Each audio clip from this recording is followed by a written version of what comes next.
Gurukul Hindi class में आप सभी भैया बहनों का पुनः स्वागत। हमने रस अलंकार क्लियर कर दिए हैं। अब आपका ये तीसरा पार्ट होगा छंद प्रकरण। तो छंद में आप देखिए, शीघ्रता के साथ देख ले। तो छंद किसे कहते हैं, पहले छंद समझ लें। तो देखिए, छंद कविता की स्वाभाविक गति के नियमबद्ध रूप को कहते हैं। सामान्य धारणा के अनुसार जातीय संगीत और भाषावृत्ति के आधार पर निर्मित लयादर्श की आवृत्ति को छंद कहते हैं। अर्थात साहित्य की भाषा में हम कह सकते हैं कि अक्षरों की निश्चित संख्या, क्रम, मात्रा, गणना तथा यति, गति आदि से संबंधित विशिष्ट नियमों से नियोजित पद्य रचना छंद कहलाती है। जहाँ लय हो, तुक हो, ठीक है, मात्रा की गणना हो, वर्णों की गणना हो, वर्ण हो, मात्रा हो, ठीक है, इन सब की यानी अक्षरों, वर्णों की मात्रा, संख्या, गणना, यति, गति आदि से संबंधित एक विशिष्ट नियम से नियोजित रचना छंद कहलाती है। अब छंद के प्रकारों का हम जिक्र करेंगे। प्यारे भैया बहन देखें, दो छंद, पहला तो एक तो होता है मात्रिक छंद। छंद में पहला होता है मात्रिक छंद, जिसमें मात्राओं की गणना की जाती है। छंद देखिए, छंदों के प्रकार, पहला होता है मात्रिक। क्या होता है? मात्रिक छंद होता है जिसमें हम मात्राओं को गिनते हैं। क्या गिनते हैं? मात्रा। मात्रिक छंद, वर्णिक छंद और मुक्तक छंद। ध्यान दें।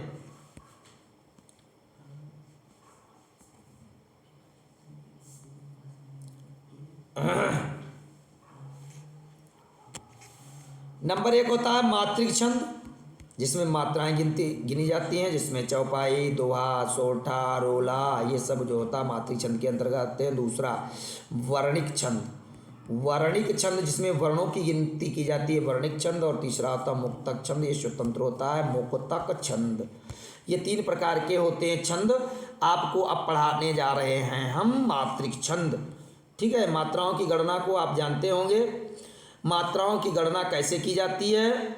देखिए, छोटा आ, उ और आह नहीं, इतने वर्ण की गणना करने के समय देख लीजिए, छोटा आ, ई, उ, री, ध्यान देंगे, री और चंद्रबिंदी, इसकी मात्रा एक होती है, एक की इसकी गिनती होती है। और शेष जितने भी हैं, बड़ा है, बड़ी है, बड़ो ऊ है, री बड़ी वाली री है, री ए है, अय हैं, ओ है, आओ है,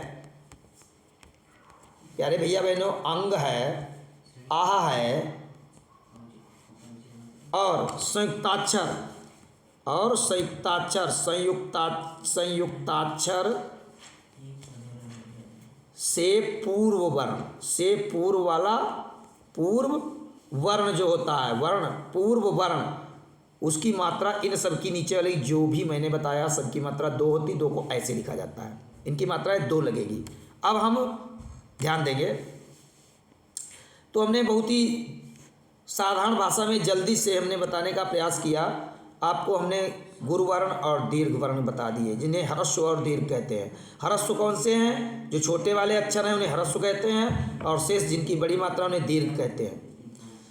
तो गुरु कहते हैं, गुरु भी कहते हैं, ह्रस्व, दीर्घ, ठीक है। तो एक मात्रा किनकी लगेगी उनको हमने बता दिया, बच्चे ध्यान देंगे।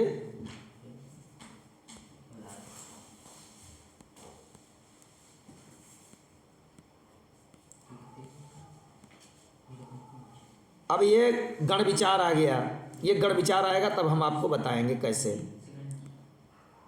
चौपाई छंद, ध्यान देंगे, बहुत डीपली नहीं जाएंगे। मात्रिक छंद जिसमें मात्राओं की गणना की जाती है उसे मात्रिक छंद कहते हैं। जैसे चौपाई छंद, चौपाई छंद में 4 चरण होते हैं, यह सममात्रिक छंद होता है, सममात्रिक छंद होता है। कौन सा? ये सममात्रिक छंद होता है। क्यों होता है? सममात्रिक छंद है। क्यों? क्योंकि इसमें 4 चरण होते हैं। कितने? 4 चरण, और चारों चरणों में सब में 16-16 मात्राएं होती हैं। चारों चरणों में 16-16 मात्राएं होती हैं, इसलिए इसे सममात्रिक छंद कहते हैं। क्या कहते हैं? सममात्रिक छंद कहते हैं। और अंत में 2 गुरु होते हैं। अंत में 2 गुरु होते हैं। चौपाई छंद हो गया। ठीक है। चौपाई छंद में कोई भी चौपाई आप लिख सकते हैं। जैसे सामने स्क्रीन पर आप देख सकते हैं कि निरखी सखी, देखो चाहे जो चौपाई लिख लें। जैसे लिखा है निरखी सिद्ध साधक अनुरागे, निरखी सिद्ध साधक अनुरागे, सहज स्नेह सराहन लागे, होतन भूतल भाव भरत को, अचर सचर चर अचर करत को। तो यहाँ पे आप ध्यान देंगे। अब चूंकि नी है, छोटी पाई लगी, इसलिए एक मात्रा, खा रा में एक मात्रा, खा में एक मात्रा, मात्राएं जैसे लगी सही हैं। इसमें सी देखो संयुक्ताक्षर से पूर्व का वर्ण है, इसलिए 2 मात्राएं यहाँ लग गई, और इसमें 1 मात्रा रह गई। सा में 2 मात्रा, फिर धा में 1, का में 1, अनुरागे, देखो अनु, आ और नु में 1, रा में मात्रा लगी 2, 1 की मात्रा, इसलिए 2, सहज में 1 1 1, स्नेह में सा में 1, ने में 1 की लगी तो इसलिए 2, हु में छोटू की लगी तो 1, और सा में 1, रा में मात्रा लगी तो 2, हा में 1, ना में 1, और फिर 2 लास्ट में गुरु होते हैं, वो हो गया। तो इस प्रकार से इसमें 16 मात्राएं हो गई, और इसमें भी 16 हो गई। ये चौपाई छंद है, ध्यान दें, ऐसे मात्राएं लगाते हैं। दोहा छंद, दोहा छंद, ये दोहा जो है सोरठा का बड़ा भैया है। दोहा जो है सोरठा का बड़ा भैया है, और ठीक उल्टा उसके चलता है। वो उधर को जाएगा, अगर दोहा जाएगा इधर तो सोरठा जाएगा इधर। ये दोनों एक दूसरे के उल्टा हैं। कैसे? दोहा छंद जो है बड़ा भाई किस लिए है? क्योंकि ये अर्ध सममात्रिक छंद है। कैसा? अर्ध सममात्रिक छंद है। अर्ध सममात्रिक छंद, अर्ध सममात्रिक है। क्यों? क्योंकि इसमें पहले और तीसरे में 13-13 मात्राएं, और दूसरे और चौथे में 11-11 मात्राएं। ये दोहा छंद है, ये विशेषता होती है। और यदि सोरठा होगा तो ठीक उल्टा हो जाएगा। 13 ये ऊपर वाले पहले तीसरे में 11-11 हो जाएंगी, और दूसरे चौथे में 13-13 हो जाएंगी। तो ठीक इसका उल्टा पलट दो इसको, तो सोरठा हो जाएगा। तो ये आप पढ़ रहे हैं दोहा छंद, पहले तीसरे में 13-13, दूसरे चौथे में 11-11। दोहा छंद में आप देख सकते हैं कि मेरी भव बाधा हरो, राधा नांगरी सोए, जातन की झाई पर श्याम हरित दुति होए। ये बिहारी जी का दोहा है। और दोहा में देखो ये 2 2 4, देखो इसको देखो, ये लाइन देखो, 2 2 4 2 6 2 8 2 10 10 11 12 13 14 15 16, देखो यहाँ तक देखेंगे 2 2 4, देखो 2 2 4 2 6 2 8 2 10 11 12 13, ये 13 इसमें हो गई मात्राएं, और 11 फिर इधर हो गई। 2 2 2 4 2 6 2 8 2 10 11, ये 11 हो गई। और इसमें भी पहला और तीसरा, इसमें भी 13 है, इसमें भी 11 है। इसलिए विषम चरणों में 13-13, सम चरणों में 11-11 मात्राएं। दोहा छंद है, ध्यान दें। सोरठा छंद, सोरठा दोहा का ठीक उल्टा हमने बता दिया। इसमें ये भी अर्ध सममात्रिक है, उसका छोटा भाई है। अर्ध सममात्रिक छंद है। कैसा है? अर्ध सममात्रिक। और इसमें क्या है? ठीक उल्टा कर दो। विषम चरणों में छोटा भाई है ना, तो 11-11 कर दो पहले, और फिर दूसरे चौथे में इसमें 13-13 मात्राएं कर दो। ये दोहा का ठीक उल्टा है। यारे भैया बहन ध्यान देंगे। तो इसलिए ये सोरठा छंद है। नील सरोरुह श्याम, तरुण अरुण बारिज नयन, करहु सुमम उर्धाम, सदा क्षीर सागर शयन। ये आप सोरठा में ये लिख सकते हैं। ठीक है। और भी उदाहरण लिख सकते हैं सोरठा छंद में और भी लिख सकते हैं कि जो सुमिरत सिद्धि होय गणनायक करिबर बदन करऊ अनुग्रास होय बुद्धिराशि शुभ गुण सदन। ये भी सोरठा का उदाहरण लिख सकते हैं। रोला छंद, रोला छंद में आप देख लें, रोला छंद यह सममात्रिक छंद है। रोला छंद जो होता है सममात्रिक का है, समान मात्रा है चारों चरणों में। सममात्रिक कैसे? इसमें चारों चरणों में, 4 चरण होते हैं, चारों चरणों में सम में 24-24 मात्राएं होती हैं। कितनी? 24-24 मात्राएं होती, इसलिए रोला छंद सममात्रिक छंद है। और रोला छंद का उदाहरण है को पापिन पचतत्व, को पापिन पचतत्व प्राप्त सुनी जग मन धावत बनि बनि बावन वीर बढ़त चौ छंद मचावत हैं। इसमें और देख लें पै तकी ताकी लोथ त्रिपथगा के तट लावत 9 2 11 होत 3 5 विसरावत। तो इसमें आप रोला छंद है। रोला छंद को दूसरे और तरीके से भी और दूसरा रोला छंद है, तो उसको भी आप कह सकते हैं, लिख सकते हैं। देखो जो कुंडलिया छंद होता है, अभी आपको हम पढ़ाएंगे कुंडलिया, तो रोला छंद का ये उदाहरण हो गया। कुंडलिया छंद में तो इस प्रकार से आप रोला छंद को लिख लेंगे, ठीक है। रोला छंद में 24-24 मात्राएं, 4 चरण, चारों में 16-16 24-24 मात्राएं होती हैं। 11-13 परियति होती है रोला छंद में। ध्यान देंगे, कुंडलिया पढ़ रहे हैं आप। कुंडलिया विषम मात्रिक छंद है। कैसा? देखो अब यहाँ पर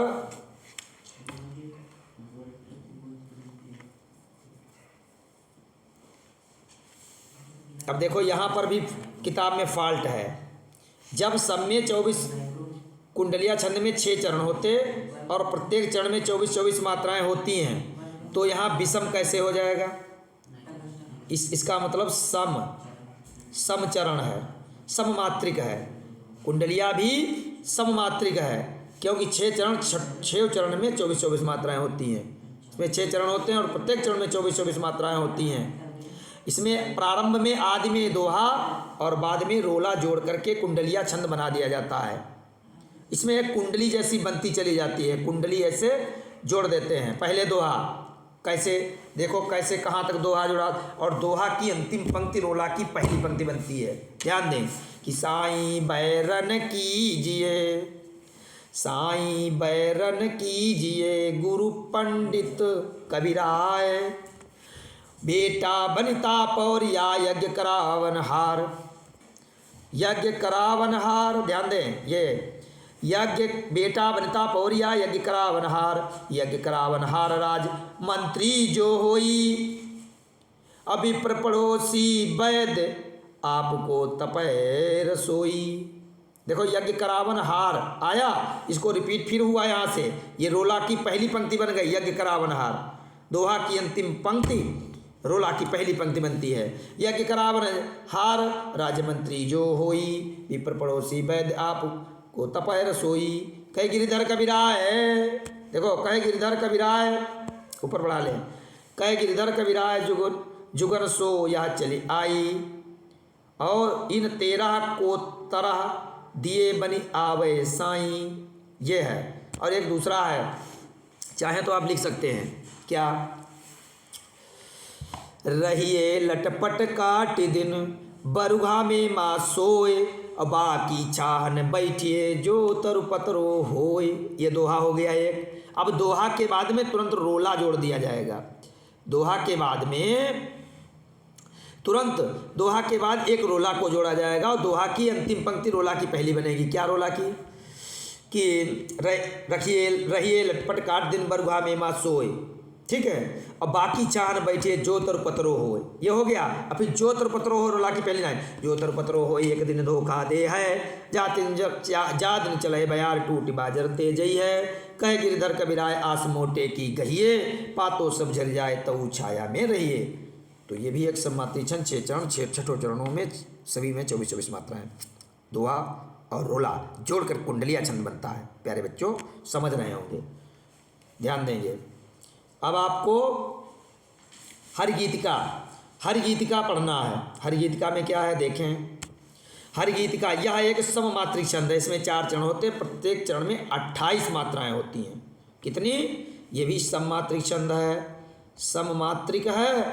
और प्रत्येक हर गीतिका में सममात्रिक छंद है, इसमें प्रत्येक चरण में 28 मात्राएं होती हैं। हर गीतिका में ध्यान रखें, प्रत्येक चरण में कितनी होंगी? 28 मात्राएं होती हैं, ध्यान देंगे। हर गीतिका होती है। हर गीतिका का उदाहरण है कि खग वृंद सोता है, अतः कल कल नहीं होता वहाँ, बस मंद मारुत का गमन ही मौन है खोता जहाँ। यह भांति धीरे से परस्पर कह सजगता की कथा, यों दिखते हैं वृक्ष ये हों विश्व के प्रहरी यथा। अयोध्या सिंह हरिओम जी ने प्रिय प्रवास से लिखा है, जो खड़ी बोली का महाकाव्य है। ध्यान देंगे तो हर गीत का में 28 मात्राएं, 4 चरण, सभी में 28 मात्राएं होती हैं। हर गीत का छंद एक सममात्रिक छंद है। 16 और 12 मात्राओं पर इसमें यति होती है। यति माने थोड़ा सा विश्राम लेते हैं, ठीक है। बरवय, बरवय का नाम है बरवय, ध्यान दें। बरवय, बरवय का मतलब बरवय अर्ध सममात्रिक छंद है। कैसा है? अर्ध सममात्रिक छंद है। और इसमें प्रथम और तृतीय चरण में, पहले और तीसरे चरण में 12 मात्राएं, और दूसरे और चौथे चरण में 7 मात्राएं होती हैं। कितनी? 7 मात्राएं होती हैं। 12-7 पर संयोग रहता है, ठीक है, ध्यान देंगे। और अंत में जगण होता है, यानी 2-2-1-2-1। गण विचार भी बताएंगे आपको, कैसे गण विचारे जाएंगे। तो इस प्रकार से 7 मात्राएं विषम चरणों में, और विषम चरणों में 12 मात्राएं होती हैं। बरवय छंद कहलाता है। उदाहरण देख लें प्यारे भैया बहनों, कि चंपक हरवा अंग मिली अधिक सुहाय, जिन परय सिय हियरे जब कुमिलाय। ये बरवय छंद में तुलसी ने बरवय रामायण में लिखा है। बरवय छंद जो आधारित है, ये आप उदाहरण इसका देख सकते हैं। बरवय छंद। वर्णवृत्त छंद, वर्णवृत्त छंद जिन छंदों की रचना वर्णों की गणना के आधार पर की जाती है, उन्हें वर्णवृत्त छंद कहते हैं। इसमें वर्ण गिने जाते हैं, वर्णिक छंद कहते हैं। अब इसमें इंद्रवज्जा, इंद्रवज्जा में ध्यान देंगे, ये ततज गुरु गुरु, ततज और गुरु गुरु का क्रम रहता है। 2 गुरु होते हैं लास्ट में। ग ग ग ग का मतलब गुरु गुरु। ततज यानी तगण तगण जगण, और 2 गुरु हो तो वहाँ पे ततज 60 में याद कर लीजिए। या समवर्ण वृत्त छंद है, उसमें प्रत्येक चरण में 11 वर्ण होते हैं। कितने छंद इसमें प्रत्येक में? इसमें प्रत्येक चरण में 11 वर्ण होते हैं। ये होता है ततज, गुरु गुरु का क्रम होता है ततज। अब आपको गण पढ़ाना पड़ेगा। गण बिना बताए आप गण नहीं निकाल सकते। तो गण कैसे निकाले जाएंगे आप देखें।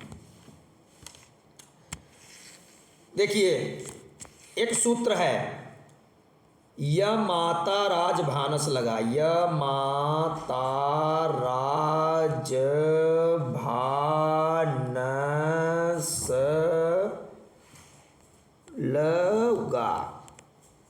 लगा, ध्यान देंगे, लगा, य माता राज भानस लगा। अब यहाँ पे लिखेंगे य, अब या के नीचे, या के नीचे देखो इसकी मात्राएं कैसे लिखी जाएंगी। 1 2 एक मात्रा लगी इसमें, 2 2 1 2, ये ना बना है प्यारे भैया बहनों। 1 1 और फिर इसकी 1 और इसकी 2, इसकी मात्राएं 2 हो जाएंगी। लगा, गा की। अब आप गणों का विचार करेंगे। अब हर एक के नीचे गण लिखेंगे। अब यगण है अगर, तो यगण को कैसे लिखेंगे? य ग और अड़ा, इसके नीचे ले जाएंगे। अब इसमें देखेंगे, अब यगण हो गया, यगण, यगण, तो यगण में क्या हो गया? मात्रा, मात्राएं नोट कर लेंगे। या यगण जो है, तो यगण की मात्राएं कितनी हो गई? 1, उसके नीचे गण लिख देंगे, यह गण, तो इसके नीचे मात्राएं देखें 1 2 2, तो इसकी मात्रा 1 2 2। यगण के बाद अब मगड़ पे जाएंगे तो मा ग और अड़ा यहाँ कर देंगे तो मगड़ में मात्राएं लिखेंगे। मगड़, तो मगड़ में मात्राएं कैसे लिखें? माँ यहाँ से शुरू करें, आगे गढ़ लिखना है सबके आगे। माँ के आगे मगड़ लिख दिया तो माँ पे दो दो दो दो दो, माता राज, तो दो दो दो, समेत दो दो मात्राएं रहेंगी, दो दो दो, ऐसे मात्राएं निकाल लेंगे। चला बैक में जाके तुमको बताते हैं, बैक में जा करके तुमको मात्राएं जहाँ पे लिखी हैं उनको देख लें आप। देखें, यह माता राजभानस लगा है, 8 गण हैं। देखो यह माता यगण, ये लिखा है यगण। अब यगण में देखिए वहीं से यमाता, तो इसमें 1 2 2, यानी या में 1 मात्रा, मा में 2 मात्रा, ता में 2 मात्रा, यमाता। फिर यगण हो गया माता रा, फिर माता रा, तो इसमें कितनी मात्रा है? माता रा, तो यानी इसमें भी 2 2 1, तो यहाँ लिख दिया गया माता रा, नहीं 2 2 2, क्योंकि माता रा में 2 2 हैं तो 2 2 हो गई। तो इस प्रकार से 8 गण निकाल लेंगे। कैसे?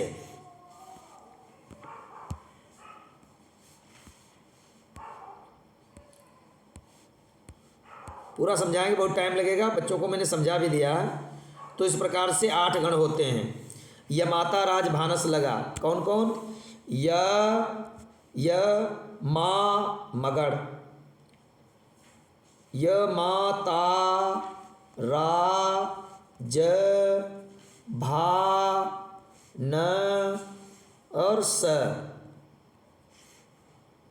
यह माता भानस। ठीक, तो कितने गण हो गए? स लगा, लगा में फिर बचेगा नहीं, तो 1 या से यगण, मा से मगड़, ता से तगण, रा से रगड़, जा से ये रा है, रा से रगड़, यह माता राज भानस लगा, यह माता राज भानस लगा, कोई मतलब नहीं आगे। तो ये यगण मगड़ तगड़ रगड़ जगड़ भगड़ नगड़ सगड़, ये 8 1 2 3 4 5 6 7 8 गण होते हैं। और लास्ट में लगा, यानी लघु और गुरु, लघु और गुरु, लगा का मतलब लघु और गुरु, तो ये सब गण हो जाते हैं। और वैसे सब अक्षरों के नीचे लिखते हुए हम चले जाएंगे, तो उस हिसाब से मात्राएं निकाल लेंगे। एक बार देख लें पुनः, य मा ता रा ज भा, अरे भा, ये भा बना है भैया, भा न स ल गा। तो अब देखेंगे मात्रा, 1 इसमें मात्रा, 2 इसमें, 2 इसमें, 2 इसमें, 1 इसमें, 2 इसमें, 1 इसमें, एक इसमें, 1 इसमें, ठीक, 1 इसमें, फिर 2 इसमें, ये मात्राएं हो गई। अब जैसे आपको यगण में निकालना, हर के नीचे गण लिखना है, तो यगण की मात्रा कितनी हो गई? या के आगे गढ़, 2 अंक आगे जाएंगे, तो यगण में मात्रा लिखना हो तो यगण में आप ऑटोमेटिक समझ जाएंगे 1 2 2 1 2 2। अब अगर मगड़ की लिखना है तो मगड़ के आगे 2 अक्षर गण, गढ़ यहाँ रखो, आके मगड़ यहाँ पे जाएगा, तो 2 यहाँ पे मगड़ यहाँ पे जाएगा, तो यहाँ 2 2 2, ये मगड़ की मात्राएं हो गई। काहे की हो गई? मगड़ की, ये मगड़ की हो गई, ये मगड़ हो गया। अब तगड़ पे जाएं तो यहाँ से तगड़ यहाँ तक जाएगा, तो 2 2 1, तो तगड़ की मात्राएं कैसे निकलेंगी? फिर यहाँ से जाएंगे तगड़, यानी 2 2 2 2 1, ऐसे रगड़ की, फिर 2 1 2, तगड़ रगड़ हो जाएगा। जगड़ की 1 2 1, फिर भगड़ की, भगड़ में 2 1 1 2 1 1, ऐसे नगड़ की नगड़, तो 1 1 1, और फिर सगड़ की, सगड़ में 1 1 2, सगड़ की 1 1 2, सगड़ तक हो जाएगा। अब इसके आगे लगड़ हो नहीं सकता, ला यहाँ गया, गा यहाँ गया, अड़ा के लिए आगे अक्षर नहीं, इसलिए वहाँ छोड़ देंगे, वो लघु और ये गुरु हो जाएगा, यानी 1 2 मात्राएं हो जाएंगी। ऐसे मात्राओं को निकाल लेंगे।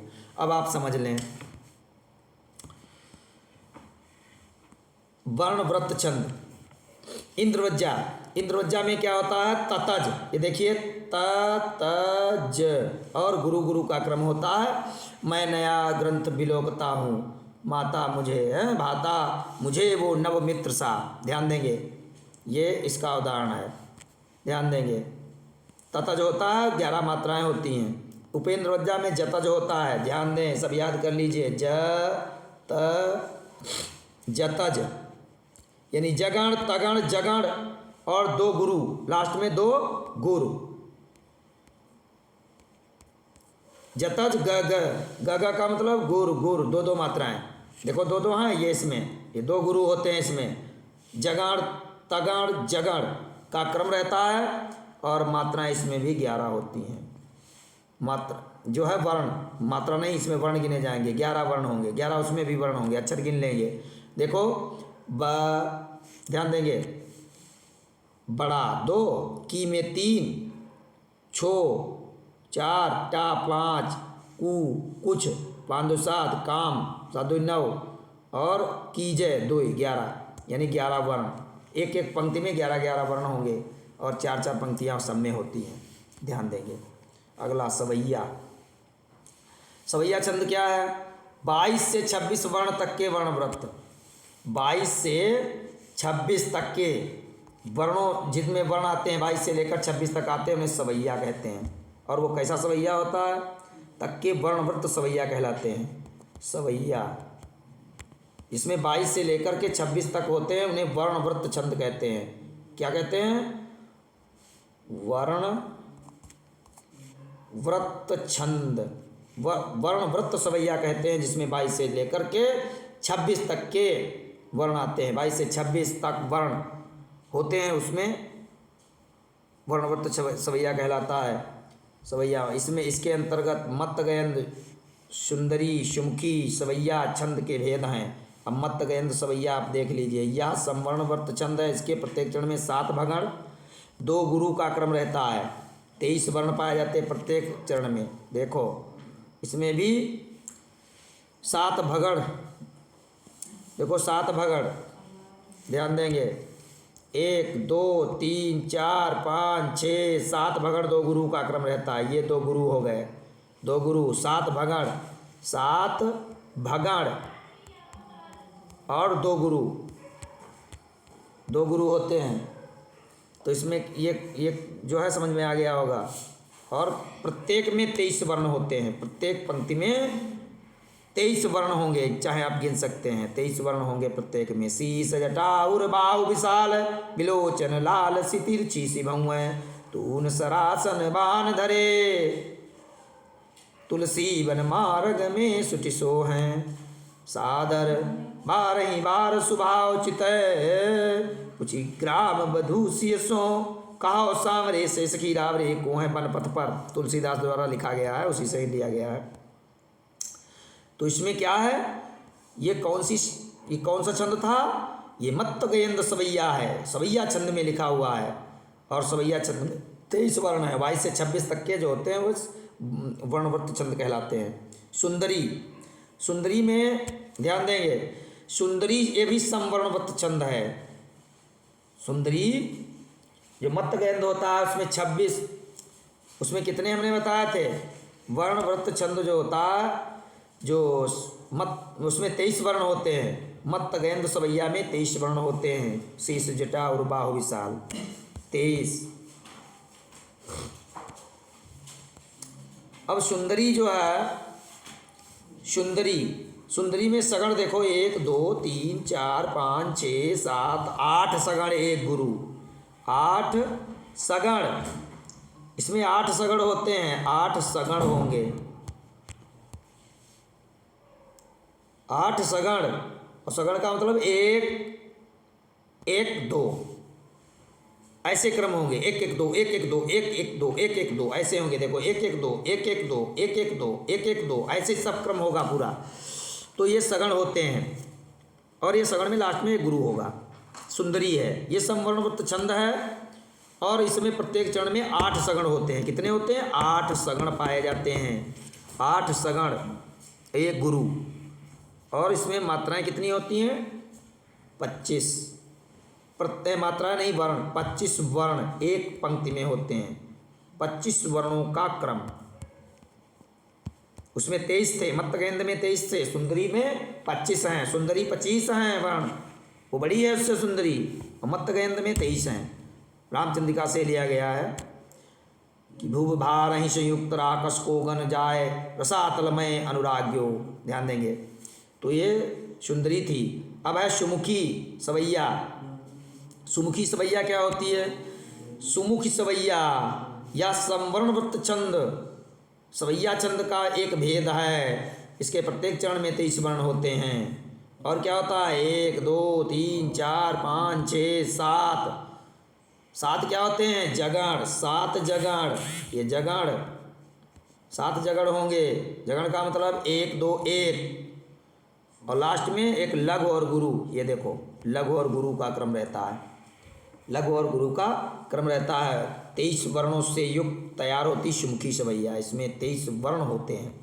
अक्षर कितने होते हैं इसमें? एक लाइन में गिन सकती हैं आप, गिन सकते हैं 23 वर्ण। तो सुमुखी सवैया होगा। इसमें सुमुखी में 23 वर्ण होते हैं, सुंदरी में 25 और मत्तगेंद में 23 वर्ण। ध्यान देंगे। बसंतलिका, बसंतलिका क्या है? बसंतलिका ये छंद है, वर्णिक छंद है, ये समवर्णवृत्त छंद है। इसमें तब जज, इसमें तब ज ज यानी तगण भगण जगण जगण का क्रम रहता है। तब जज, और लास्ट में 2 गुरु होते हैं, 2 गुरु, 2 गुरु का क्रम रहता है। तो इसमें कुल मिला के तब जज यानी तगण भगण जगण जगण का क्रम करते हुए 2 गुरु होते हैं अंत में। तो यहाँ पे ये बसंतलिका छंद होता है। प्यारे भैया बहनों, आशा है आप पूरी तरीके से इसको भी समझ गए होंगे। इसका भी छंद आप, इसका उदाहरण है, इसमें देख लीजिए। 14 वर्ण होते हैं इसमें, गुरु के क्रम में इसमें 14 ही वर्ण होंगे। एक कतार में 14 वर्ण अक्षर पाए जाएंगे। जो राजपथ बन भूतल में बना, ठीक है, इसमें देख लेंगे आप। बसंतलिका छंद है, हरिऔध जी की पंक्तियाँ हैं, 14 वर्ण मिलेंगे आपको। हाँ, तब जज और 2 गुरु। मुक्तक छंद, मुक्तक छंद क्या है? मुक्तक वह छंद, ध्यान देंगे, वह छंद जो अपना स्वतंत्र अर्थ रखता हो, अर्थात अर्थ के लिए किसी अन्य छंद पर निर्भर न हो, मुक्तक छंद कहलाता है। इसके अनेक भेद होते हैं। इसका एक भेद दंडक भी है। एक दंडक क्या होता है? 26 से अधिक वर्णों वाले छंद दंडक कहलाते हैं। जिसमें 26 से अधिक वर्ण गिनती में आए जाएं तो समझ लो वो कौन सा है? दंडक छंद। वो दंडक छंद होता है 26 से अधिक वर्ण। कहीं आ सकता है विकल्पों में 26 से अधिक वर्णों से युक्त छंद क्या कहलाता है? तो दंडक छंद कहलाता है। ध्यान रखेंगे, 26 से जो अधिक होगा, ठीक, जो छंद अपना स्वतंत्र अर्थ रखता हो, ठीक है, और 26 से अधिक होंगे। 22 से 25 तक जितने होंगे वो वर्णवृत्त छंद सवैया छंद कहलाएंगे। और ये इसके ऊपर जो अगर पहुँचते हैं, अगर पहुँचेंगे तो दंडक छंद कहलाएंगे। ये दंडक छंद हो जाएंगे। प्यारे भैया बहन ध्यान दें। मनहर, मनहर कवित्त, ध्यान देंगे, ये मनहर कवित्त है। मनहर कवित्त क्या होता है? या दंडक वृत्त है, जिसके कारण प्रत्येक चरण में 31 वर्ण होते हैं। प्रत्येक चरण में इसमें 31 वर्ण होंगे। ये दंडक वृत्त छंद है। 26 से ऊपर वाले जितने भी हों दंडक वृत्त कहलाते हैं। इसमें 31 वर्ण हैं। 16-15 वर्णों पर यति माने थोड़ा सा विश्राम होता है। देखो यहाँ पे 16, यहाँ पे जहाँ जहाँ विश्राम है 16 पर और 15 पर हल्का सा विराम लिया जाता है। अंत में एक गुरुवर्ण होता है। अंत में एक गुरुवर्ण होना अति आवश्यक है जब पूरा होगा। देखो रात वो नहीं उधर, यहाँ पूरा देखो ये थी में थी, ठीक है, तो अंत में गुरुवर्ण मिलेगा। तो इस प्रकार से मनहरण छंद 31 वर्णवृत्त से मिश्रित छंद होता है। ये मनहरण छंद होता है। प्यारे भैया बहनों, मैंने आपके लिए रस, अलंकार और ये छंद का अलग अलग 3 वीडियो डाले हैं, तैयार कर रहे हैं। एक तो रस के लिए, एक अलंकार के लिए और एक छंद के लिए। सभी को बहुत बहुत शुभकामनाएं। सभी हमारे प्रिय भैया बहन अधिक से अधिक अंक बोर्ड परीक्षा में लाएं और इन वीडियो को कायदे से देख लें। और मेरी आशा है आप सभी सफल होंगे और अच्छी तरीके से सफल होंगे। सफल तो सब होते हैं, लेकिन उत्कृष्ट स्थान लाएंगे, विद्यालय का नाम रोशन करेंगे अपने अपने। तो इसलिए सभी भैया बहन सभी से देखेंगे और आप सभी से विनम्र निवेदन है, और कुछ नहीं कहना। हम संघर्ष कर रहे हैं, संघर्ष में मेरे प्रिय भैया बहन साथ देंगे। हम आपके लिए निस्वार्थ भाव से जुड़े रहेंगे, परंतु आपसे एक ही निवेदन है, वीडियो को शेयर कर दें। अपने आप तो सब्सक्राइब कर ही चुके हैं, लेकिन कम से कम टारगेट 10, एक छात्र, यही गुरुदक्षिणा 10 सब्सक्राइब करवा दीजिए, ठीक है। बाकी तो आपके साथ हैं, ठीक है। जय जय श्री सीताराम। इजाज़त चाहता हूँ।